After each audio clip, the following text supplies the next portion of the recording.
সিরাজগঞ্জে নির্মাণাধীন বাড়িতে মানুষকে বন্দী করে চাঁদা আদায়, জমি লিখে নেওয়ার অভিযোগ উঠেছে এক পল্লী চিকিৎসকের বিরুদ্ধে। শুক্রবার রায়গঞ্জের চান্দাইকোনা ইউনিয়নের সোনারাম গ্রামে ওই ঘরের সন্ধান পাওয়া যায়। ঘটনাটি জানাজানি হওয়ার পর এলাকায় চাঞ্চল্যের সৃষ্টি হয়েছে। অভিযুক্তকে আটকের পর পুলিশ জানিয়েছে তদন্ত করে নেওয়া হবে ব্যবস্থা। বান্ডেল থাকলে প্রতি সেনমানিতে টাকা বাঁচবে। বিকাশ সেনমানি বান্ডেল কিনে জিতুন প্রতি লেনদেনে। নির্মাণাধীন এই বাড়িটি ভাড়া নিয়েছিলেন সিরাজগঞ্জের রায়গঞ্জের সোনারাম গ্রামের পল্লী চিকিৎসক নাজমুল হোসেন আরাফাত।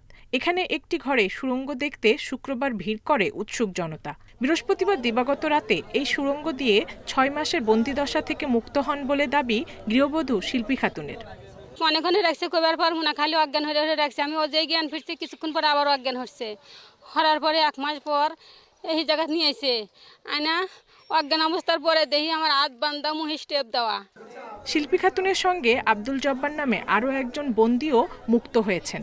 অভিযোগ উঠেছে, বন্দি মানুষকে কিডনি বিক্রির ভয় দেখিয়ে চাঁদা আদায়, জমি লিখে নেওয়ার মতো অপকর্মে জড়িত আরাফাত। বাড়িটিকে ছোটখাটো আয়নাঘরের সঙ্গে তুলনা করেছেন স্থানীয়রা। এইরকমভাবে একটা গ্রামের ভিতরে একটা ভয়ানক আকারে, শহরেও না এরকম একটা আন্ডারগ্রাউন্ড তৈরি করছে। বাড়িটা ভাড়াতে নিয়ে এসে সেখানে আয়নাঘর তৈরি করেছে। এটা দেখলে ভিতরে লোকজন নেমে দিয়ে এসে ওইখান থেকে যারা বাস্তবে যারা বের হয়েছে তারা এখন হাসপাতালে আছে। ঘটনা জানাজানির পর অভিযুক্ত আরাফাতের বাড়িতে আগুন দেয় এলাকাবাসী। তাকে আটক করে পুলিশ জানিয়েছে তদন্তের পর নেওয়া হবে আইনি ব্যবস্থা।